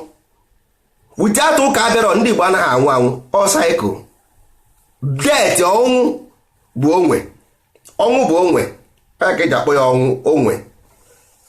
Ọ ya bụ ọnwa n'abalị. Every night bụ ọnwụ. Every night bụ ọnwụ because ọnwa n'abalị ka o ji apụta. Ọ bụ mgbe ndị ụka bịaziri gwa anyị na Jizọs Kraịst anwụọla n'elu obe. Ndị mmadụ na-anwụkwa na-anwụ. Ebe ahụ ka ụjọ si wee bata. Ebe ahụ ka ụjọ si wee bata. Mgbe mbụ mmadụ na-anwụ anwụ. Onye ka ndị Igbo ji wee mecha ihe emere by reincarnation ma ịgba afa ma all those things so that you don't believe in this shit. Ihe ahụ mythology for you not to believe in this nonsense of ọnwụ eje n'igwe eje ọkụ mmụọ. But ị hapụzie the philosophy, the real mythology of life sorozie nke a na-aṅa ọnwụ. Hey, mgbe mbụ nna nna anyị ha na-eme anwụọ ihe a na-akpọ ugogbe tiwala na otiwala o, ezi ugogbe tiwala na otiwala o, ya a na-ekwu okonna ọrụ na nnukwu mmadụ nwụrụ okonna o nna okonna o. Kịta na ihe gara anụzi keke si ji agụ egwu ahụ agụ. Keke echefuola m egwu ahụ ọsị na jee nke ọma ka ọsị ọ na nke ọma na ihu ebe a na-agụ egwu ebe mmadụ nwụrụ ị ga-eche na a na-achọ ịgba nkwụ nwaanyị sef. Iwu ụdị egwu a na-agụ ebe mmadụ nwụrụ ị ga-eche na nkwụ nwaanyị ka a na-agba. Nna gịnị a na-agba egwu a na-agha ego ị na-asị ọ bụ mmadụ nwụrụ ebe a ka ọ bụ nkwụ nwaanyị ka a na-agba ka ọ mara eji ka a na-eme. Kedu ihe a na-emeba? Esigo from okonna si from ugogbe etiwala bazie na egwu amama egwu dị egwu a na-agụ dị agụ sef eji akwazi nna ndị ọ na-anụkwa ya Igbo. Ọ sị ị na-akwa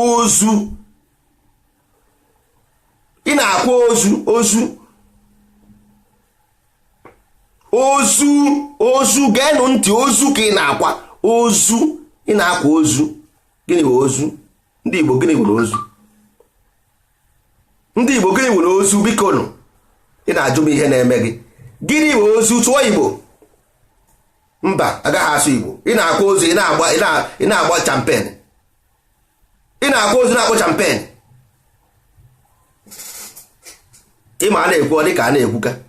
Ndị be anya mara ihe bụ ozu. Ị na-akpọ ya afa, ị na-akwa ozu, ị na-akwa ozu. Mba, ị kọrọ egwu nọnsensị na-abịa. Ị na-akaziri akwa n'ozu na ị na-azị akwa ozu. Ndị be anyị na-akwanyere ozu ugwu mgbe ndị ochie na-akwanyere ozu ezigbote ugwu. Nke kịta na mba eburu ozu pịakọta n'ime anyị akọrọ nọnsensị jewara. Ibi na ọ kwụsịrị ka mmadụ gara ijizi akwa mkpe sef. Nestin na-aga ha na-eyizi akwa mkpe very soon ọ ga-ana. Very soon agaghazi eyi akwa mkpe. Kịta na-anaghịzi akpụ isi. Ịmara mgbe ọ na-eme onye nwa akpụọ isi wee kwanyere ya ugwu. Kịta na-anaghịzi akpụ isi. very soon akwa mkpe ga-ana. The main thing bụ the culture with this one ọbụrụ just in akọ nonsense. The real mythology of the culture bụ this one si unu mejigoro abandon, unu emechari abandon. All that thing would be what represent you, and all those things were meaning.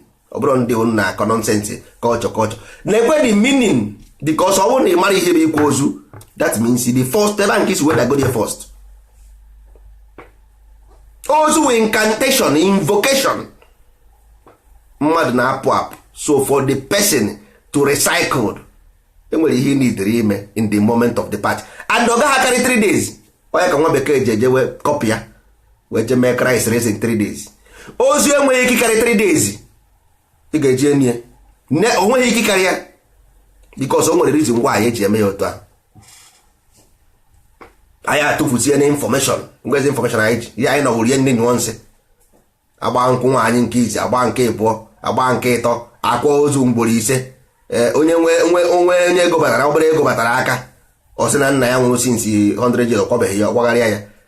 O nwere onye nụsịrị nwaanyị, ọ gbara akwụkwọ, ọ dị ya ka onwe obere ego batara ya aka, ọ gbaa akwụkwọ nke ịbụọ. O mee onwe ka o si mee birthday ya ahụ ekpoghe ekpo, o mee birthday ọzọ, a na-eduzugharị. Kedu ihe ya nwere ime with real life? All those things na kedu ihe o nwere ime with real life? Nothing. Every single nwa bekee culture, every single celebration nwere ihe o signify.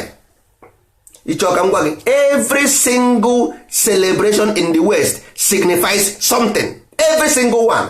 Not every single one ị na-eme ya, but tomorrow every single one signifies something. Let's me my here mean. Even other religion of nwa bekee is a ritual. Religion is a ritual for nwa bekee, and then complete the ritual and the cycle. Nwa bekee follow the cycle of the moon and sun 24 hours a day. They never fail. Nwa bekee never fail the nature in every which way. But ndị be anyị amaro. That's why they give you gun to kill yourself.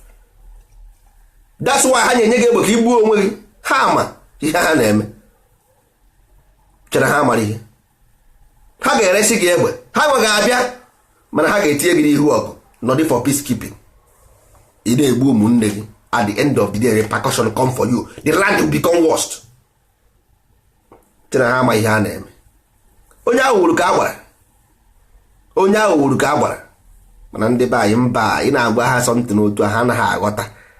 Ka anyị chee na uche ụmụ ibe. Omenala Igbo dị ezigbo mkpa. Omenala Igbo dị ezigbote mkpa dịnyere anyị. Kama na ihe m na-ekwu bụ na ọ bụghị a na-ekwu omenala Igbo na na-afụ ya kasị ụmụ ihe mpịtọ gasị, ọ bụrụ ya. Ịghọtago, ọ bụrụ ya. E nwere ihe a na-akpọ omenala, like ihe a m gwara na about ikwu ozu. All those things which are important. Ọ ha nwa bụ mkpa. Ha nwa bụ mkpa. Ikwu ozu, ịgba nkwụ, ọkwa nke ọ na-achọ ime ịgba nkwụ. Onwe ndị ọ na-eme desert list eji agba nkwụ. Oh, hey, that is it. Ọrecha ihe o nwere, o wee gbaa nkwụ. Mmadụ resịa ihe o nwere, o wee gbasụsọ nkwụ. O jee ebe ahụ iji nụ nwaanyị enye list. Ọ ya ha abịazi the second day. Ọwa. All those things bụ ihe a na-idiri. Ọ bụrụ ọjọọ igbu ọkụkọ ma ọ bụ ihe ya abụrụ omenala taa chebapụ. Omenala iwe ihe a, ọ bụ this one. Ọ bụ this ikwu ozu na ịgba nkwụ na follow nature, principle of nature, universe. Time to do this. Ịma ihe mere nwa ndị Catholic ji aka ụka by 6 o'clock. Unu amaghị eme o ji eje morning mass. Ịma ihe o ji ekpe Angelus. O nwere morning mass, Angelus and benediction. Ịma ihe o ji ekpe Angelus. Ngwa count ọ gụọ ya agụọ. Gụọ ya 6 ka anyị gụọ ya 6 7 morning after morning mass ka anyị gụọ ya 7 8 9 10 11 12. That is another 6 again. 12 bụ 2 1 plus 2 onye gị 3. Ifuru ya 6 3 6 nke mgbede. Ngwa calculate ihe 3 ya, calculate ihe ịtọ ana onye gị 18. 1 plus 8 onye gị 9. Ọkwa the same 3 6 9 na ha ka na-efolo. the same 369 the same way has we create a clock because clock is created by man. Ọkwa ha nature enwekwe time nchekwa na nature nwere time. Nature enwekwe time was created by man.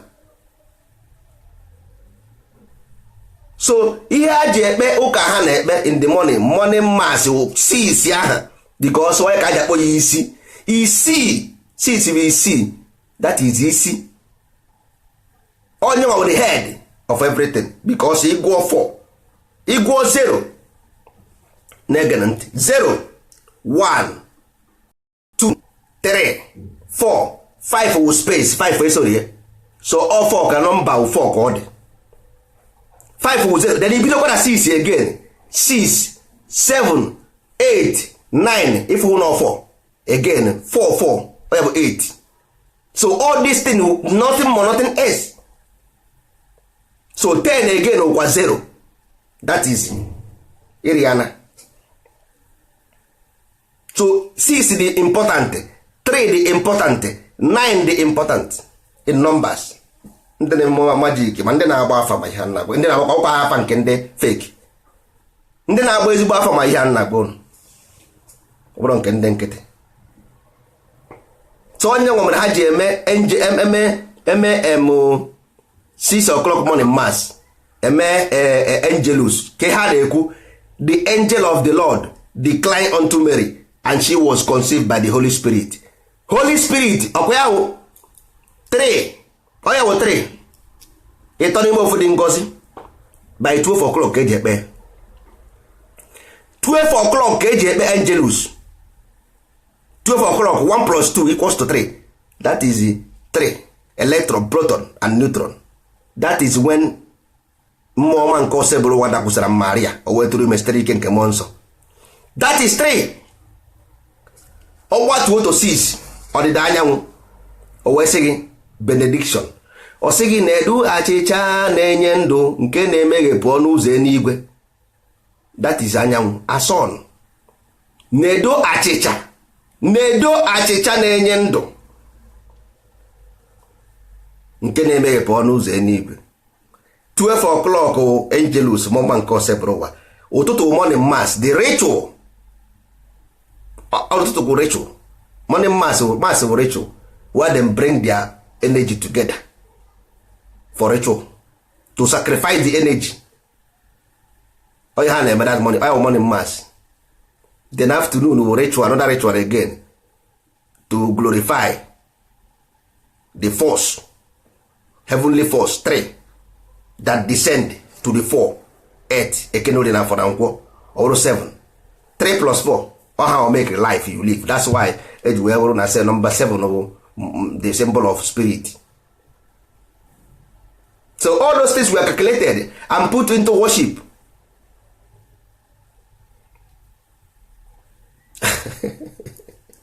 Na nwanne anaghị m aka ụdị ahụ ka aha biko onye na-egbu ọkụkọ ọ jụọ n'onwe na achọghị m ị na-eta adịmetiziri ha ọnụ ka ọ ghara ịdị ka so onye na-egbu ya onye chi igbu ya gbuo. Ọnwụ na ị chọrọ ịjụ m private ihe mbelive about that then ịkpọ m private ịjụọ m akọwara gị kpọtụ m nwa na onwe m achọghịzi m ị na-eti ọnụ n'okwu ahụ ịghọtara. So ihe na-agwa ụnụ bụ na nwa bekee ghọtara distance ha mụrụ ya from anyị nwa ma ya which is ndozi ọdịnala. anyị na work towards anyị ga-esi wee mee destiny to ka eti ikwe ya again kwa ọzọkwa ka ọ wee bara anyị uru. ọ bụrụ na ị pụọ na line nature will crush you. Nature will crush you. Higher element it low element. Nature achọrọ ịma ihe ọ na-akọ about human right ma destiny. Ihe ahụ law of man. You got to go. All law of man. So onye mere the law mere in his own favor. So if you go to white society, all white people were privileged. So human right is for white. If you go to black community, black nwere iwu, human right is for black people. So onye mere the law onye ọ na-efavor. So nature don't know all these things. Yeah, man just make these laws. Ka ihe man na-achọrọ egbe, man na-arụ egbe everywhere na-achọkwa human right. Ị gaa na ha nwere animal right mana ị gaa na the whole supermarket, ụmụ anụmanụ juru ebe ahụ niile a na-ere ere, ndị egburu egbu a na-ere ere. Kekwe, where is animal right na again? Where is the animal right? ka ekwe ndị animal right na ebe ọ bụ na nwe animal right ndị mmadụ eju na supermarket ebe a na-ere a na-egbu anụ Emeka Wawa na-egbu anụ human right. Na ụmụ ibe anyị ga-eweta okwu anyị na njedebe taa, echi ka anyị kwuwekwe n'ọzọ na okwu anaghị agwụ agwụ. Nwanne akwụkwọ anyị ọdịnala ga-apụta, anyị ga-enwe ụlọ akwụkwọ nta akara, nwee night school for ndị toro eto, nwekwene a school for ndị nka na ụzụ, ndị ma sayensị nke nwa bekee, enye ha the real sayensị nke Igbo, how to build, wepụta aja turn white to glass, how to get metals from soil. Ha je go, let them go and mine. Ọsọ nwa bekee na med mine nwanne. Why do we call nwa bekee for mining in our village? Kedu ihe anyị ga-eji akpọ nwa bekee for mining in our village? Anyị nidiri ime n'aka anyị ka anyị mee n'onwe anyị n'ugwu Awụsa. Unu afụbeghị ụmụazị na mine gold. Na haven't you seen ụmụaka ugwu Awụsa, ụmụ ndị Awụsa na mine gold? Ifubeghị gaa na YouTube. Go to YouTube, check some children mining gold in ugwu Awụsa. Go to YouTube, check diamonds. Children na-egwu diamonds na ka ha na-akpọ ya na Congo ma South Africa. Even though ha na-eme in the wrong way, we can do it in the right way. Then ụmụazị anyị tọrọ atọ na-emechi ezigbo ihe, anyị na-ebigharị aka. Mba na nwanne m, anyị bụ ndị Igbo. Ndị Igbo ndị mbụ ndị ọkpụ na ndị egede. Ka ekere onye eji eje eme atụ abụzi onye eji aka ọnụ. Na nwanne, ọ bụ na ihere anaghị eme, ihere na-eme m. Mba, unu ekwesịkwenye ya ike. Unu ekwene ka ndị ofe akụ mara. Unu ekwene ka ndị mmadụ mara ihere na-eme m, ọ na-eme m ihere. Enweghị ya anya. Tin na-eme ifere biko. I need re-establishment in our land because I need re-establishment, a workshop, powerful workshop with instrument. Nwere onye ga-akwụsị nwaanyị ụmụnne biko, onwere onye ga-eme nwunye, nobody. Nwere onye ga-eme nwunye, ke nwere ihe nwaanyị na onye na Chineke. Ha wish na ndị be anyị ga-ajọ ọsụ nnọọ obi nụọ ha ọkụ, ha pụtasị nwanne kedu ihe ha ga-eme. What can we do? Because nwanne, anyị need movie nke anyị, our own movie. I need a cinema nke anyị, standard media, ka anyị nye ndị be anyị series, nye ha culture, new culture. Nwanne, forget ancestors were nonsense. Nye ha a new life based on cosmology. Ihe nna anyị ha mere, anyị etikwuzie new one ga-eme ọma mma dị attractive because of pendulum ka anọ. Mee ya ọma mma standard way. Ihe o media, everything media nwanne, all media. Nenu BBC Igbo ka ndị mmadụ na-aṅụrịrị ọṅụ. Imagine ihe na anaghị eme ndị Igbo, ha enwetanwu redio, ha enwenwu TV. Ego ole ka eji ere ọnụ international radio? Ego oje ka eji eme international TV biko nụ. Na ndị Igbo enweghị ike inwenwu a standard media na BBC ekporozie Flavor kpọrọ Final rọcha ndị a niile je tinye ebe ahụ. Ọ dịgo celebrity ndị Igbo awara ha jee ebe a. Ebe a nke nga na-agazi na ebe a nke nga anọzi na nke ndị Final na P Square na BBC Igbo. Na ihe anaghị eme ndị Igbo. BBC Igbo they can have it. Asịkwa m na ọ dịghị mma. Ihe m na-ekwu, kedu ihe mere na ya enwero standard media? Ihe olu Igbo race, ihe ọ na-emekwa anyị, anyị enwero TV, nekwe channel TV. Ndị Yoruba nwere channels, nwee so many international TV. Kwụrụ ma ndị Yoruba nwere Tinubu nwere 20% na Ajizera TV. Tinubu 20% of Ajizera TV ọ Tinubu nwere. Channels TV ndị Yoruba nwere. Ebe ahụ unu na-eju everyday. Channels TV post something na Facebook now, ndị Igbo ga-awụ 95% ndị na-eshi ya. Ordinary TV, ordinary media anyị nwere. Aka ebidoro TV, ebidoro radio gịnị? Ọgwụ ya na-ekwu about unu, ihe a na-ekwu about to propagate your own way of life. Ụlọ ya na-ebidoro anything. Na-ebidoro onwe onye na-ayọ ego iji eme gịnị? I nwere ego, what did you have? Mgbe ọbụla ya eburu personal interest tinye n'ihu everything. Mmadụ ga-eweta ezigbo idea, instead of you to support it, i were buru personal interest. Ọ ga-ewere private. were private. Ịfụzi onye ochi ị ga-ama mgbe onye ochi bịara. Private anyị ga-ebitere redio, anyị ga-ebitere nsogbu adịghị. Ngwa na everybody will stay without radio, everybody will stay without TV. Anyị ga-ebitere TV ka ọ werezie. Nke a na-ekwusi nchọ nke bidoro ya, nke a na-ekwusi nchọ nke bidoro ya. Ọ ga-emezi ekwu ka ebido emezie ka o bu ibu. Mba, a ga-ebidoro ya. Ọ bụ nke bidoro nke ebido. I want to know. Ndị be anyị mgbe ọbụla ego asọmpi ga-abara ha uru, ha enweghị ike. Mba kede kịta na ebidogoro na TV na obi adịghị ya mma. Agagasị na ọ bụ akpịrị ya ka m ji ekwu ihe, ka gasị na ọ bụ nyanwa na-akwụ ụgwọ ọkụ a m ji ekwu ihe, ka gasị na ọ bụ nyanwa nwe fon a m ji ekwu okwu, ka gasị na ọ bụ nyanwa nwe laptọpụ m ji ebe a, ka gasị na ọ bụ nyanwa nwe kọmputa m debere ebe a. Ka ekwere ihe ị na-ebidozi ihe a na-ekwu for you to make this thing more people hear it, ka emee ka more people fụ ya, ka ị nwee ike art movie. Ana art movie abụ m movie producer, o nwere ndị na ndị ọ bụ aka ọrụ ha. Ka ị mee this people equipped, ihe mmụọ ga-eme wa will write the movie, mmụọ ga-ede the movie, that is my own. M ede ya enye ya ndị ga art ha art ya, onye ha na-ekwu maka ya. Kpọtụ mba, uche ha agaghị eru ebe ahụ, uche ha agaghị eru ya. Ha ga-eje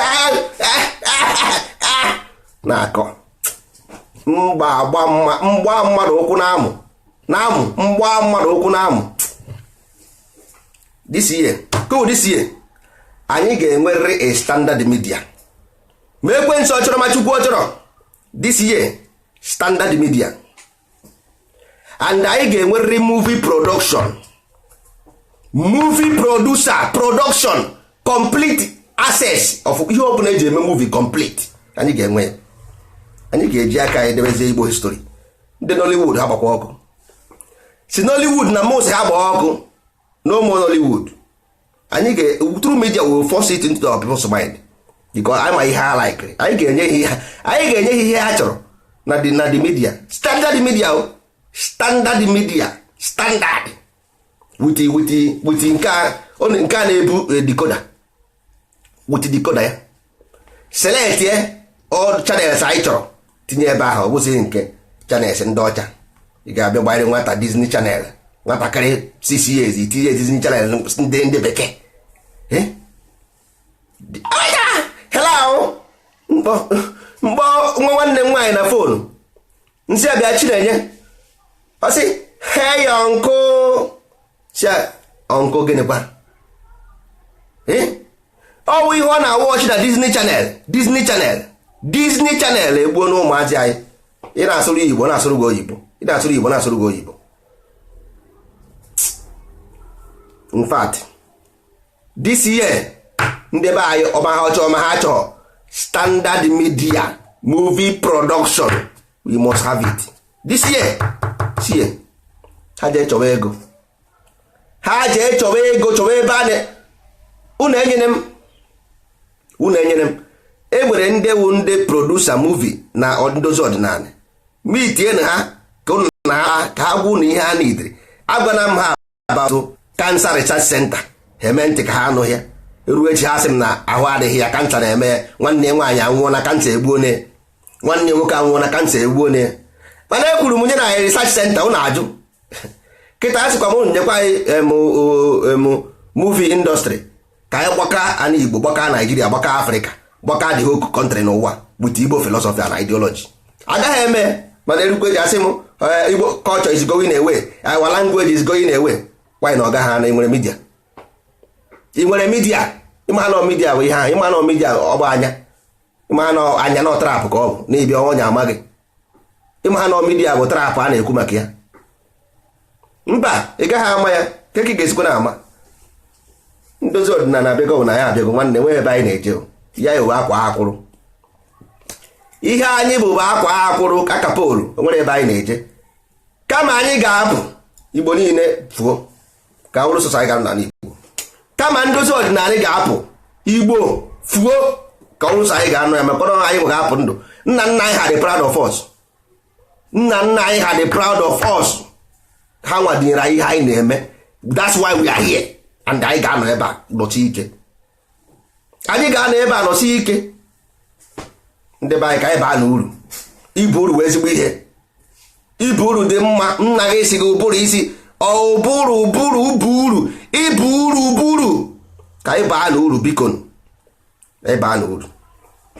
Mba ya gaghara mba complain. Unu enye ha media this year. Anyị agawazi na TV ndị ọcha na CNN anyị ruo ebe ahụ anyị agwọ ụnụ ịba. Anyị ruo CNN anyị agwọ ụnụ ịba na side. So ọ ka mma na ụnụ bịara na anya anyị media ka anyị were ọnụ a kwutuo that is kpọpụta ndị Igbo. Were movie anyị mesịa movie eri ibiri eze nri. Anyị mesịa movie nri eze nri ga-akpọ anyị na fonu si anyị biko ụmụnne kedu ihe a ga-emere ụnụ. Eze nri wọlt sia movie nri a ga-ewepụta. Eze nri ga-abịa si anyị biko kedu ihe a ga-emere ụnụ because ụmụ eri na agụ eri na-anụ ọgụ maka ha wọchibeghị movie ndị ndozi ọdịnala. Ha wọchi ya the war will go away. Ha wọchi si ya eze nri ga-anyapụ ihe ndị jụọ anya n'onu. Ọ ga-ewere eti n'okpuru bed. O wọchi si ya the series o were dati n'ọnya n'onu ti n'okpuru bed. Si mba ihe ahụ custodian ka mbọ need homode ha. Custodian anaghị abụ a religious person. A custodian can never associate with any religion. O mee ha anya fuck up. Na movie ahụ ka ọ ga-afụ ya. Na the series ka ọ ga-afụ na custodian anaghị eme religion no culture ka ọ na-eme. A custodian must remain with the culture dị ka king. Onye nwa kwesịrị protect anyị nwa. They supposed to protect us because all ihe ha sign in for. So ọ bụzighị but anyway mmiri abaa na opi ụgbọgọrọ ọbaana. Ihe a na-ekwuzi bụ kedu ihe a ga-eme ya. Ọbaana bụ na ọbaana onye ka anyị ji wee need a massive movie. I need to bombard Igbo land with movie make sense. Ụlọ nke a na-akọ ọgwụ na-akọ nonsense. Mba ka ha bụrụ ya. So ụmụ ibe ka m jee chọọ ihe m ga-eri na agụbago m ka m mụ na nsogbu adị ka m mesịa na ihe ekwe na echi biko na ụmụ ibe ka ọ dịbagodi na echi ahụ